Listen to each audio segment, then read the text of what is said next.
Hello, Internet, and welcome back to the Story Nook. Today we're going to be reading a story from r/entitled Parents. This is an old one from 3 years ago, and it was posted by user Amateur Artist Jen. I came across this story because another Reddit channel on YouTube was reading it, and I listen to other people read Reddit stories while I sit and do my very, very boring desk job of setting up devices. And they began reading this one, but they stopped reading it, not even halfway, and it was so frustrating for me. So, I decided I'm going to read the whole thing all in one video. So, welcome in, come in, grab your water, your juice, your coffee. I am recording this from within my car. It is raining, so you might pick up some of the rain outside. And for that, I say la vie. I don't make any money right now, so can't afford to just do this full time. Wish I could, sadly cannot.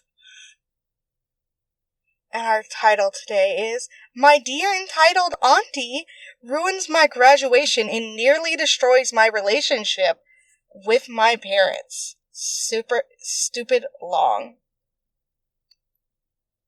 Grammar, spelling, and formatting on mobile, forgiveness, I'm human. This all happened several years ago, blah blah blah. Seriously, y'all are on Reddit, so you know the drill. While this post could probably be broken up into multiple parts, I'm only using it as a bit of therapy so you get the whole proverbial cake all at once rather than going at it piece by piece. And that is cool with me, OP, thank you. Once it's written out, I'm hoping that I won't have to think about the specifics for a very long time. Plus, I'm a little shy about sharing, so that's another reason why this has to be all in one go or not at all. I hope this is the correct place to post this story. If not, your advice is more than welcome. Warning, this turned out a lot longer than I originally intended. The details run long, but for me, it's necessary.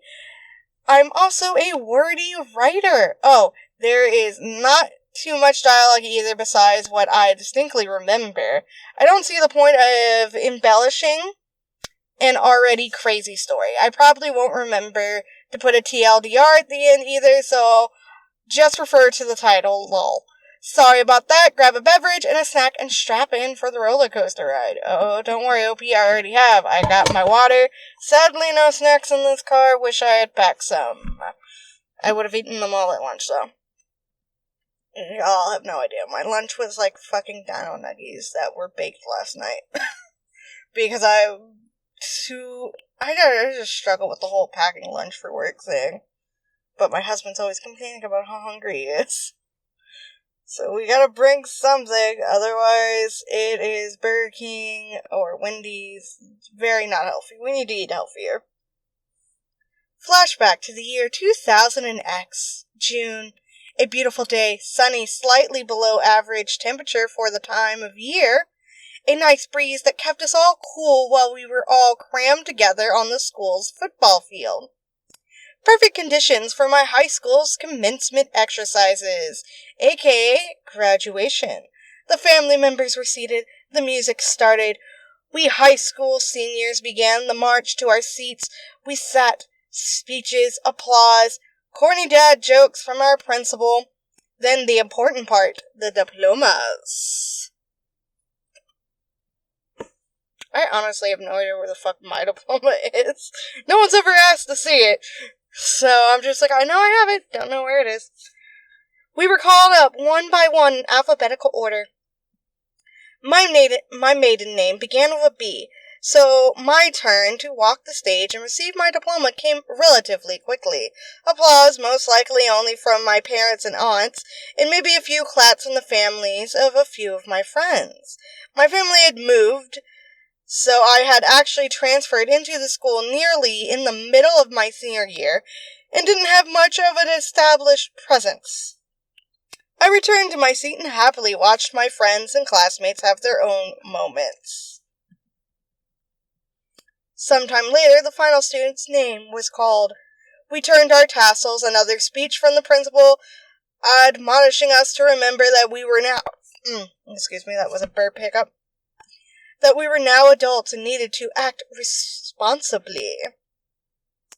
Wished us the best of luck in our futures. I'm assuming that was the gist of his final speech. Totally didn't pay attention, typical teenage attitude, yada yada yada. Finally, we were officially dismissed for our last time. We yelled cheers, caps were tossed. It was an amazing moment, totally like what you see on young adult television shows and tween movies. After getting hugs and congratulations from my best friend's parents, I excused myself and went to go look for my parents and aunt. I looked all over the field, in the parking lot, and everywhere in between. No beaming mother. No proud father. No aunt to smile and be happy for me. They were gone. Overly long backstory.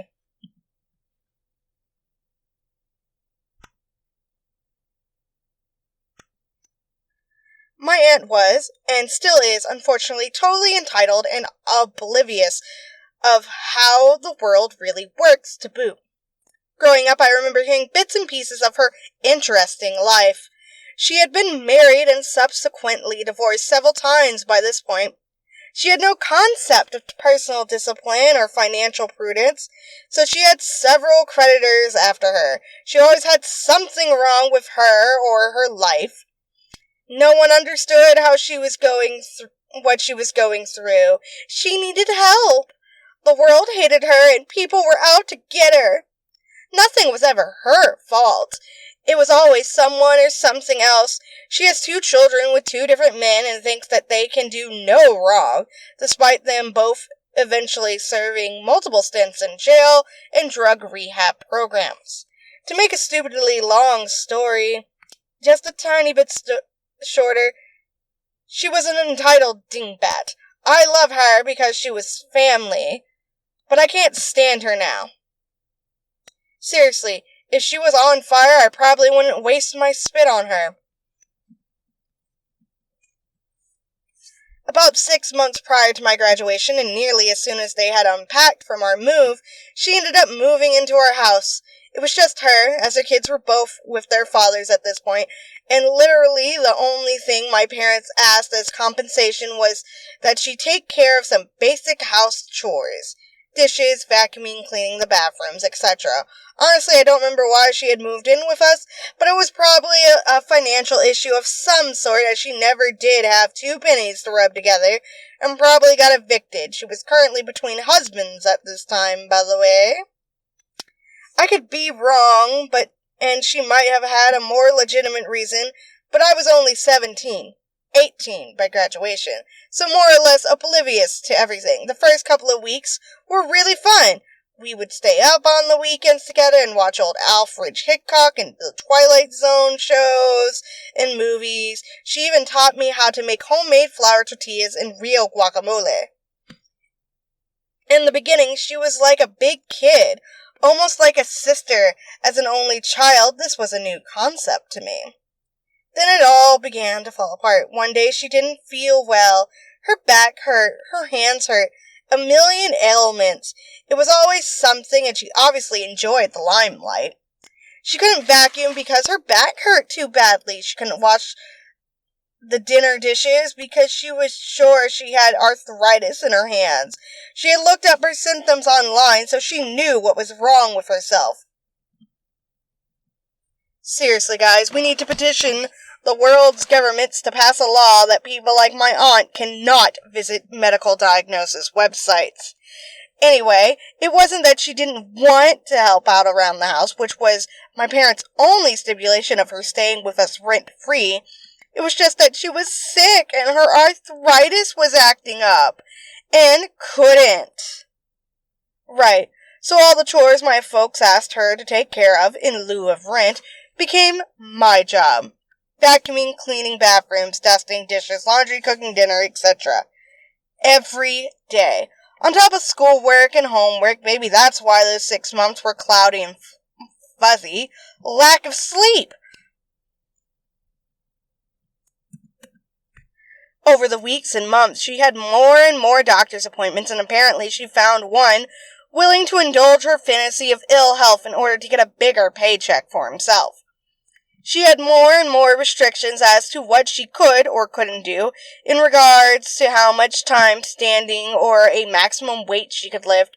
Her doctor began prescribing her crazy amounts of pills to take for the pain and her anxiety and God only knows what else. On top of her issues, she began calling herself disabled and began demanding that we three, Mom, Dad, and me, do things for her, and that she was perfectly capable of doing just a couple of days. That she was perfectly capable of doing just a couple of days or weeks before. She needed help making her bed, making her breakfast, etc. She had no job. She would sleep until a crazy late hour in the afternoon, come downstairs to the main family television, demand to watch her shows, do practically nothing the rest of the day besides watch TV and eat. She never seemed to have trouble waddling without struggle or pain, I might add, between the fridge in the kitchen and the living room couch, balancing snacks and sodas, then be back in bed by 9 p.m. or so. Of course, demanding silence as she needed to rest to feel better. She had no hobbies, no friends, no household contributions, no discipline, no motivation. My home life was now playing out exactly like my own ridiculously tacky soap opera starring Cinderella or something, because there was always some kind of drama. My aunt having XYZ problems, my parents exasperated, but never standing up for themselves in their own home, and me playing the role of some kind of servant and whipping boy/girl.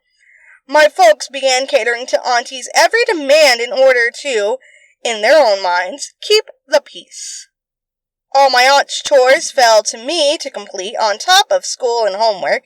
If I ever spoke up about it, all I was told to quit being a selfish brat. I needed to grow up, recognize that Auntie was sick, life's not fair, and I needed to pitch in and be a contributing member of the family, blah, blah, blah. I had zero free time between school, catching up on graduation requirements, household chores, cooking dinner, and taking care of/waiting on my aunt. Even weekends were spent with chores and homework. Eventually, my dear auntie's corrupt doctor prescribed a wheelchair for her day-to-day activities. Apparently, he thought that her back issues had developed into a serious problem, and her doctor thought that it was in her best interest to not have her walking around much. By this point, I knew her doctor was a quack and shady as heck, but I figured he was still a doctor and an adult, so no need to press for a second opinion. Being young, I naively believed that surely he knew what he was doing. Yeah, he did. He wanted a paycheck. Yay! So yeah, a wheelchair. It was ridiculous and clunky thing. She could barely navigate it around the main floor of our house, though never had an issue climbing the stairs to her bedroom. She insisted on taking it wherever we went, and she also coerced my parents into trading in one of their cars for an SUV in order to fit the four of us and her chair. Most embarrassing was when my mom, Auntie, and I would go to the grocery store. In lieu of her own wheelchair, she would always grab one of the store's electric ones. She would often forget her disability in order to walk quickly and grab something she forgot, and I can't even begin to count the dirty looks we got. It was obvious that she had no physical issues, and all she did was take a chair from someone who might have truly needed it. Aunt and I didn't spend much time together anymore by this point because, 1, I had my end-of-year finals and other schoolwork prior to my graduation. 2, I literally had no free time due to all the extra chores. And 3, I just couldn't stand being around her anymore. This woman was, well, I can't think of a categorization for her, as it would be an insult to the fellow people, items, things classified as such. Even to call her a Karen would be an insult to other Karens. Seriously, nothing was wrong with her physically. I had spied at her several businesses when she was out on her own and such, walking around, even carrying the store's hand baskets with the things needed, walking fine, no wheelchair in sight. She might have mental issues. Looking back, I have strong theories. but there was definitely nothing wrong in regards to her body or bodily functions. Her back and legs might hurt, but if she would get some exercise and lose a few pounds, she'd most likely be relieved of those pains. If she would get off the copious number of bogus prescriptions, she would not feel tired, weak, or fuzzy all the time. And Red Bull and other caffeinated or alcoholic beverages are no good for anyone, yet she seemed to be going through several of each daily based on the number of empty cans and bottles I found in her room later. She just used her shady doctor to continue her poor me persona, and she liked the attention. So yeah, the weeks passed, and now my high school graduation was looming. My parents were, at that point, over the moon at my coming commencement exercises and advancement into the grown-up world. They were so proud because I worked my butt off to keep my grades high and also fulfill the graduation requirements of my new school. This state had a specific requirement that high school seniors completed and receive a passing grade on a portfolio of a number of written pieces. This portfolio is normally worked on over all 4 years of high school. So yeah, as I had transferred halfway through the school year, I had something like 6-ish months to finish and pass what my peers had close to 4 years to complete. All was generally good in my world outside of the house. Inside the house was different, as there was a lot of tension building. My aunt was pretty quiet, in a week or so before the ceremony. She went around with a rather sour expression on her face that only got worse when a package from my grandparents, her and my mom's parents, arrived. She had sent me a very nice check, a beautiful monogrammed Bible, and a 24-karat gold necklace with a diamond solitaire pendant as a graduation gift. All the graduating grandkids in our family received something similar from them, so the boys in the family received a gold watch rather than a necklace. Other cards and gifts, notes, and letters came from other family members and close family friends, and it was all displayed in the living room on a console table by the stairs. The day comes. Yay, graduation. It was such a happy day. My mom did my hair in a beautiful braid, and I had a new dress and shoes that I bought and paid for myself. As a finishing touch, I accessorized with my beautiful new necklace from my grandparents. When I come downstairs, my dad seemed choked up and gave me a big hug, calling me a beautiful young lady. My aunt didn't say a word and only glared at my neck as she sat impatiently in her wheelchair. When she wheeled herself around to head to the SUV in the garage, she accidentally ran into the side table where my graduation cards were placed. Knocking almost everything onto the floor, she made some sort of half-hearted apology and commented about how our house was so small.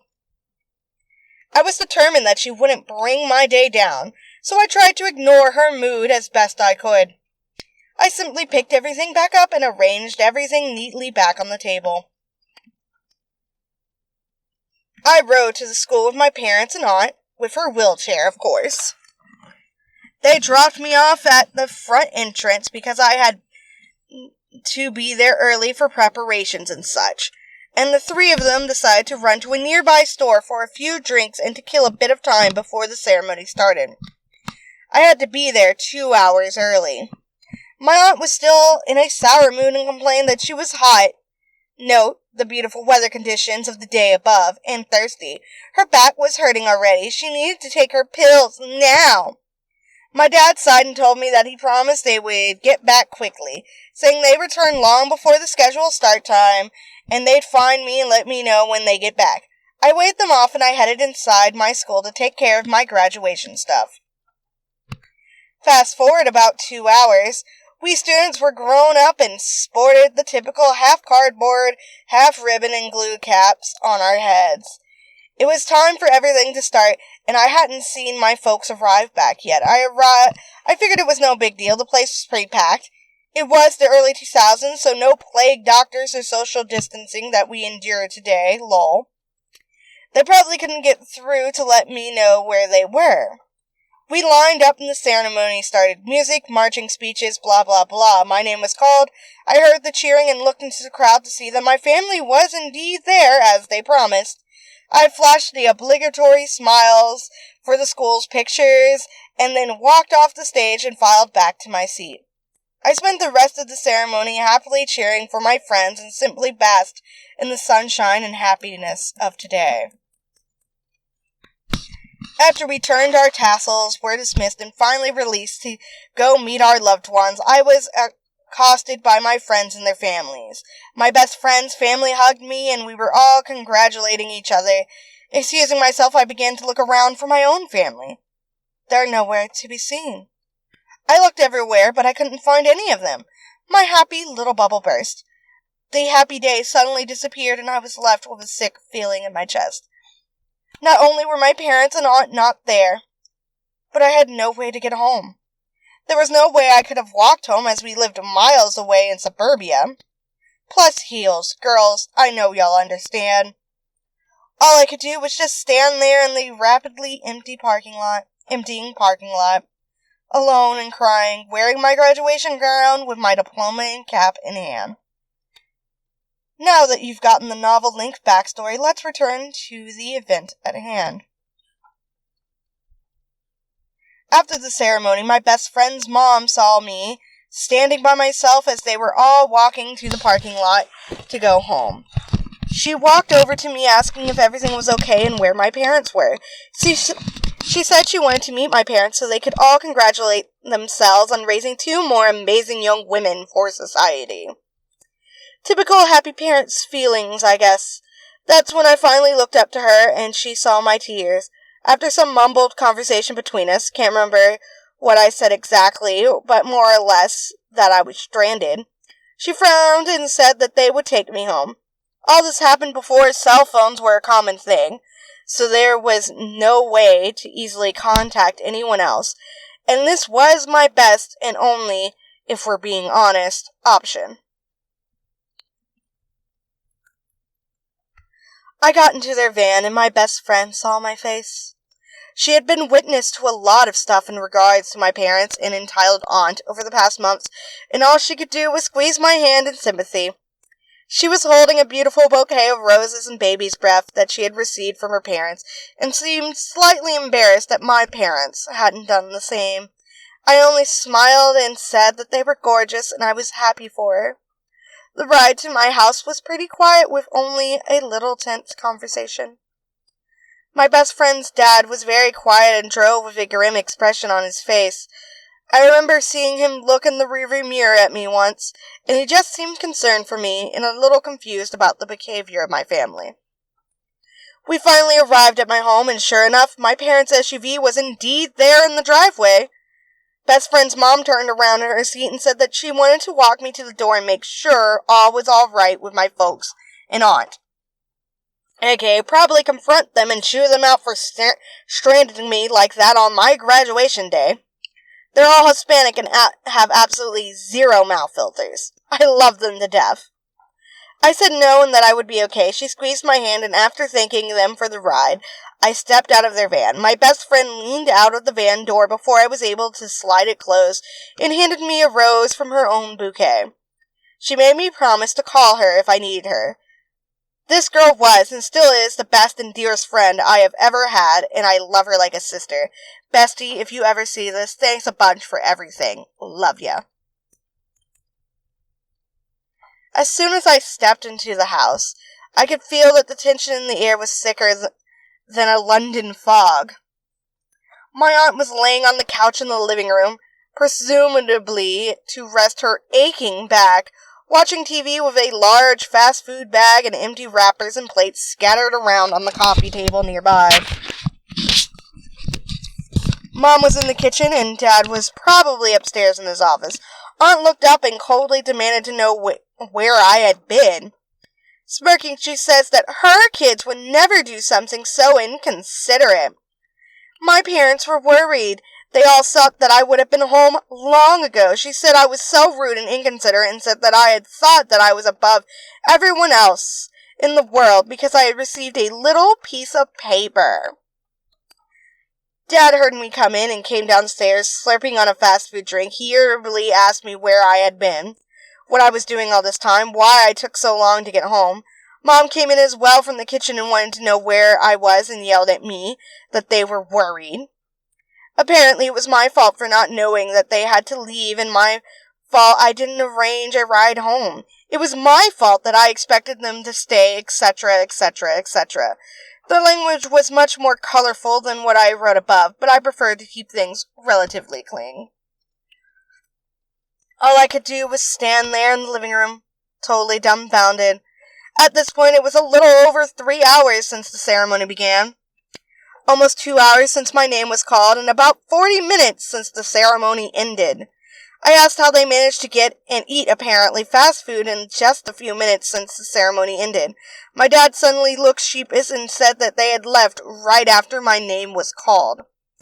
My aunt smirked and said, "That's right, I was hot and my back hurt. You know I have to take my pain pills. Plus, we were hungry and wanted to get dinner. We even got you your favorite. Yours is in the kitchen." I stared at her blankly for several seconds before my mom told me to wipe the attitude off my face and go eat. Following me into the kitchen, she started talking about how they knew I'd get a ride home from somebody. I'd be okay. They weren't really worried, but I should have come home sooner and not stayed to play around after the ceremony. I spotted the fast food bag on the counter, and when I opened it, I saw my burger and already picked out fries. I hate junk food like that. Certainly not my favorite. They normally would have remembered. Regardless, everything was ice cold and unappetizing. They'd obviously been home for quite a while. I looked over towards the kitchen table. I was surprised to see a large sheet cake, beautifully decorated with roses, other decorative icings, and the words, "Congratulations, graduates. Cousin's name," in big letters. And my name. It was beneath my cousin's name in a smaller font, and it looked to be an afterthought and squished in to fit. Even the color of the icing used to write my name was different. Big pieces of the cake had already been cut out of it. I couldn't understand why a cake for my graduation day had my cousins on it as well. She didn't attend my school and wasn't even anywhere nearby as she was living with her dad several states away. Not to mention that she hadn't even graduated yet. Side note, my aunt's daughter is the same age as I am and was supposed to have the same graduation year. But she was unable to graduate on time due to poor grades and behavioral problems. She had to take makeup evening classes that coming summer and fall, and her diploma would eventually reflect the next graduation year. My relation with her is a whole other can of worms. I have a senior prom story involving her that y'all might enjoy, and I would love to read, and I'm hoping that you will read it. While I stared at my cake, my mom quickly said that my auntie had ordered it, and it was a surprise. Wasn't that nice of her? If I had been home earlier, I could have cut it myself, but they all wanted dessert.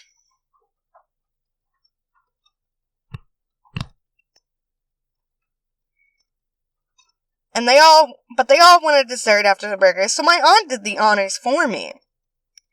Something in me finally snapped, and I was done. I turned around and asked my mom point blank, why did they leave so early? Why couldn't they stay for the whole ceremony? Why had they stranded me there without warning? Why they didn't find some way to get a word to me that they needed to leave early? And admittedly petty, why couldn't I get my own darn cake without having to share it with a person who wasn't even graduating that year? She began to unleash a laundry list of my faults. She told me that I was just acting superior because I graduated. I needed to check my attitude. I was rude. I was ungrateful. I was acting like I was better than everyone else. She then said I was rubbing it in my aunt's face that I graduated on time and my cousin did not. I needed to consider the struggles, health, and physical limitations of others. Also, I would never amount to anything, as I was too dumb to go to college, so I should get used to serving others better than myself. About the college thing, that's another story I can share if asked. On and on. Like a rude-ass fucking mom, the fuck? I was stunned. I had no idea what the heck changed between the morning and now. To this day, the only reason I can think of for all of this was that my aunt didn't like the attention I was getting from my parents and the rest of our family. She probably felt slighted because her daughter hadn't gotten a check, necklace, or a Bible from our grandparents yet. Duh! When she called them to wine, my no-nonsense grandma straight up told her no diploma, no graduation gifts, and said that my cousin would get her gift next year if she was able to pass. She was offended that so much attention had been lavished on me and my accomplishments, graduating with honors despite transferring mid-year, rather than her own daughter or her own life-changing health issues. She didn't like the fact that I was in the limelight and not herself. Most likely, she started whining and complaining to my parents about my so-called superior and stuck-up attitude as soon as they dropped me off before the ceremony. Then whined and complained that she was in pain and needed to go home as soon as possible to take her dang pills and rest. Eventually, she filled their ears with enough poison, so they left. So that morning, apparently, everything was fine, but now it wasn't. 24 hours before I was behaving normally, and now I had apparently been acting stuck up. Regardless of all that crap, how was it okay that they left their teenage daughter stranded, without knowing how she would be getting home? How could they leave me on such an important and happy day? How could they not even tell me? How could they allow my aunt to whine and complain and then just go along with what she wanted instead of considering my feelings? Did they just not see how badly their actions that day hurt me? How could a parent-child relationship be ruined in the space of a single afternoon?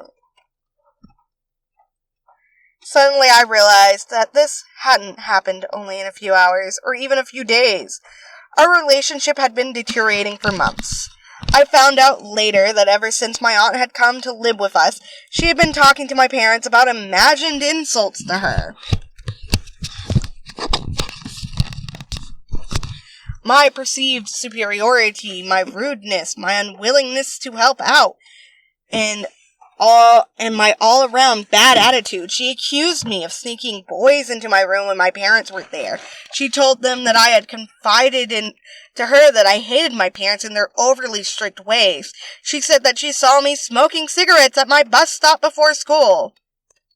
As she is so disabled, I have no idea how she managed to walk or roll so far to spy on me. For the record, her accusations were all completely false. My parents were strict, yes, but usually fair-ish, and I had assumed loving and supportive of me. I also can't stand cigarette smoke, and at this point I was as pure and physically intact as the day I was born. Blush. Anyway, between her own entitlement and jealousy, she realized that I was doing better than her own kids and herself, and she decided to make my life miserable. At this point, I wasn't even angry. I was just really, really sad. I felt the cold food in the bag on the kitchen counter and my cake on the table and went upstairs. I left the cold food in the bag on the kitchen counter and my cake on the table and went upstairs to my bedroom with my diploma and rose. When I got there, I shut the door. When I turned around, I saw a devastating sight. My monogram Bible on the floor on top of a baking sheet. Half the pages torn out and the remaining pages and covered burnt black. The uncashed check for my grandparents torn into tiny pieces and scattered like confetti on top of the ruined gift. My graduation cards and notes torn into what seemed like thousands of pieces and scattered all over my room.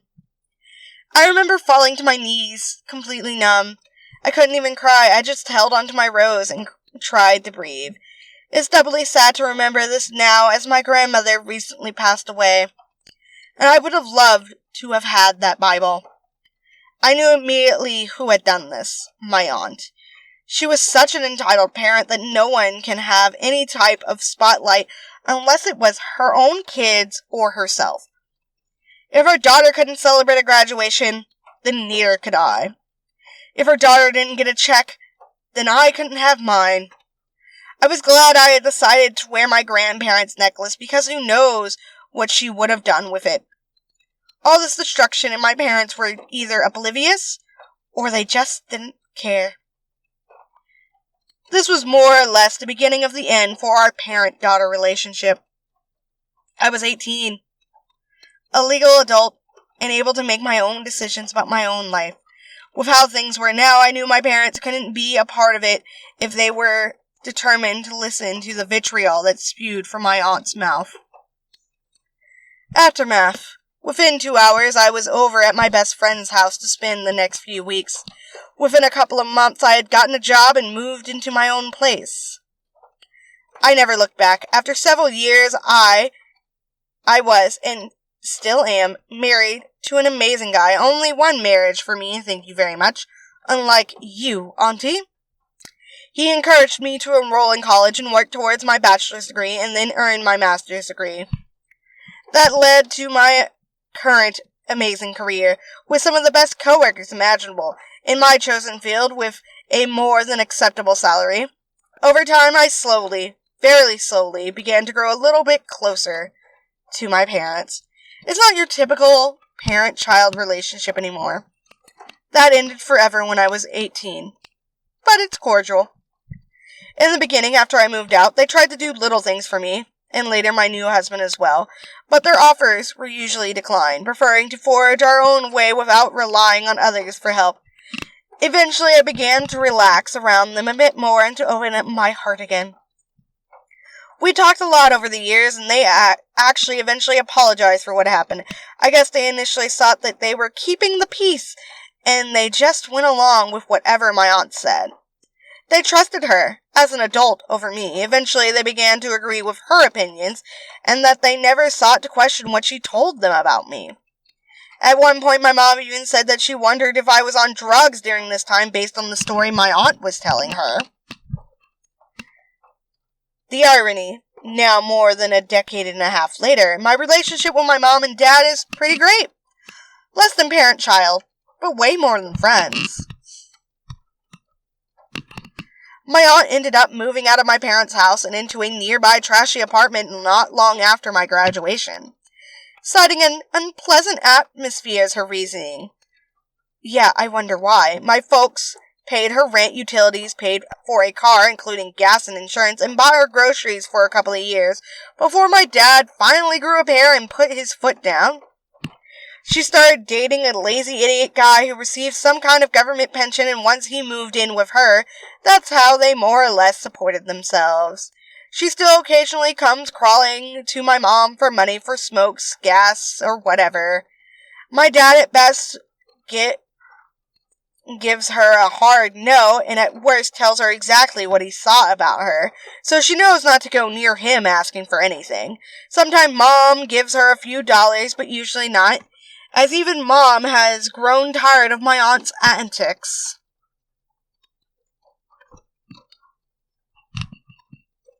Entitlement and poisonous attitude.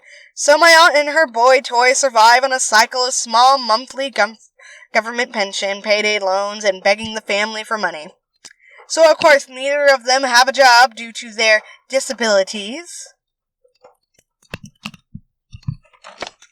Interesting side note, after my aunt moved into her apartment, she no longer needed a wheelchair. It's a miracle. Sorry, hiccup. Or most likely she couldn't use it because her new place was tiny on the second floor and wasn't an ADA home because she couldn't qualify for one, considering she, gasp, wasn't medically considered disabled. It was just a regular rundown 1-bedroom, 1-bath apartment, and all she, and with my parents' support at the time, could afford. Oh, and also she had to stop seeing her quack doctor as my parents eventually stopped paying that bill too. I guess it's a win-win for her physical health as she got more exercise, lost some of the weight she had piled on while living with us, and was forced off her prescriptions as she no longer had a willing doctor to prescribe them. I'm sure the withdrawal was hell, but I have zero sympathy. She's still a leech who cannot stand to hear about anyone's happiness or success. She was placing bets on my wedding day, how long my marriage would last, and always manages to work her aches and pains, dire situation, and dubious achievements of her kids, who both have criminal records, stints in drug and alcohol rehab programs, several divorces between them, and children outside of marriage, into any conversation she was she has with anyone. A leopard cannot change its spots.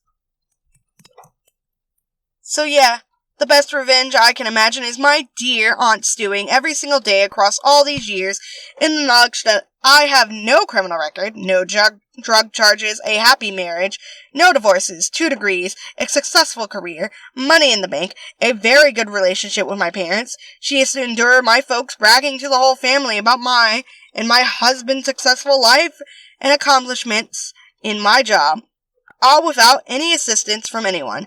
Typical parent behavior, as my other cousins' parents all justifiably do the same for their kids. All my aunt can contribute is that cousin 1 managed to be paroled, and now she has a steady minimum wage job. Don't hear much of anything about cousin 2, as he's literally a deadbeat. I guess in a way she pushed me to work towards the best life I could possibly have, so thanks, Auntie. Preemptive answers to questions I might be asked. 1. Yes, I totally realize that some people have a string of rotten luck which forces their hand to reach out for help. If you are able, you should definitely feel comfortable enough to reach out a hand to family for assistance. I call BS on my aunt's story of hardship because she never showed any gratitude to my folks, and to this day I hear that she still insists that I was the troublemaker she said I was. She never tried to look for employment, nor never did anything to get back on her feet, and spent all day, every day, on her rear end. For this, yes. Because of all the people like your aunt that are in my family, my sister and I feel absolutely fucking awful and horrendous about asking anyone in our family for help, because they're too busy taking care of the other people's shit. It's fucked up, but true. 2. I don't care if people have kids outside of a traditional family environment. In many cases, one or both parents don't find the need for it and still manage to have a wonderful family. What I object to is a bum, alcoholic, or drug addict bringing children into this world without having a stable home life and the necessary resources to raise them properly, with morals and manners and such. I know tons of single moms and dads who are superstar parents with great kids. Shout out to all of the awesome single parents. Y'all are all an inspiration. 3. Yeah, this might seem like either a dumb story or completely fake to some folks, but I assure you it happened. Some parts might be boring, but as I said in the beginning, I don't see the point in adding embellishments to make anything more interesting. It was a crappy situation, but I guess it's important to remember that the truth can be stranger than fiction. The font's a bit small on my screen. I forgot to readjust everything so that it was bigger for me to read from my distance. If you actually got this far, you are a seriously awesome trooper and deserve a gold star. Thanks for reading. I hope you had a blessed Christmas, and here's hoping we all have a happy and safe New Year's. P.S. I know there are channels on YouTube who read crazy Reddit stories. If there is anyone who is interested and wants to read this for a video, feel free to do so. Just send me the link when you do. It might take an entire video to get through it all, so no worries if you'd rather give this one a pass. And there's more. But hi, yes, I am one of those people who did indeed read this. Edit. I received a few messages with questions, so I'll post the answers here. No, I have no idea how my aunt played the system. After later talking to my folks, I learned that her doctor didn't practice in a hospital, but instead had some sort of private practice in his home. We lived in a rather rural area, and going to a real city hospital was difficult for some people. I'm basically no doctor or lawyer, so I don't know the legality of any of it.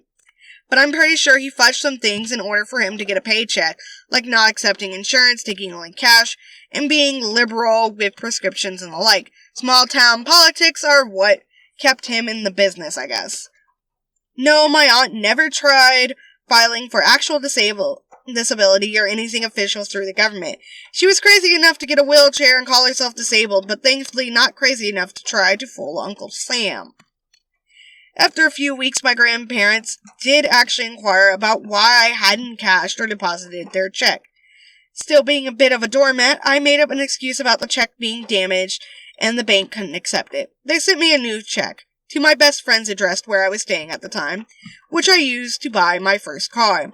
They didn't question me directly as to why I didn't want it sent to my parents' house, but I'm pretty sure they knew that there were some issues. I never told my grandparents about the Bible. My grandma was very religious, and I think the knowledge of one of her daughters actually burning a Bible would have hurt her too much. And that is the end of it. Honestly, I feel like OP definitely should have told her grandparents about what her aunt had did, especially with the Bible, because that's completely fucked up, and the aunt needed to be told on. But I get it. The OP was a fresh, brand new adult, 18. They were a doormat, as they said, so they were shy. They probably didn't want to cause too many waves. I do think it's completely and totally fucked up that their parents essentially listened and believed what the aunt was saying simply because she was an adult over their child who they had known and raised for, 18 years. The fuck? You know your kid better than this woman who just started hanging around at your house. And also, I'm kind of concerned that, your mom, I don't know if her sister, the aunt is older or younger than your mom, but I'm concerned that your mom is just, following her sister, listening to her and doing all this and that. I get it, it's family. I am in the process of cutting off a lot of family, so I don't give a fuck about most of them. Because I'm just they keep hurting me, and I cannot deal with that anymore. But it's just completely and totally messed up that your parents completely allowed that. I'm happy that y'all have worked over the past couple of years since this incident happened to somewhat mend that relationship that y'all did have. And that even though it's not the parent-child relationship, it's a cordial relationship at the very least. I'm sure they feel a lot of regret about it. And yeah, your aunt sucks. But thank you for these stories. If you ever post more, I would love to read them. So yeah. So we're at, holy cruds, almost 50 minutes. Everyone, leave a comment letting me know what other kind of things you would like me to read in the future. Leave a like if you want me to make more, all that good stuff. So yeah, have a lovely day. Thank you all for being here. Bye-bye.